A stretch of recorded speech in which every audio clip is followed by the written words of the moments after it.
Hi, this is Brendan, and I'm going to show you how to install the HERA Outlook add-in in less than a minute. Go into Outlook and click on Home, and on the Home ribbon, click on Get Add-ins. Click on My Add-ins. My seems to be in German.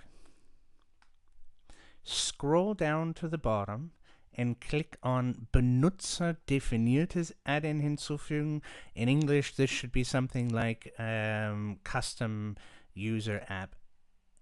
Select from File, and then select the manifest that your customer success agent has given you. Double click on that, and click Install. If you scroll down below, you'll see HERA has been installed.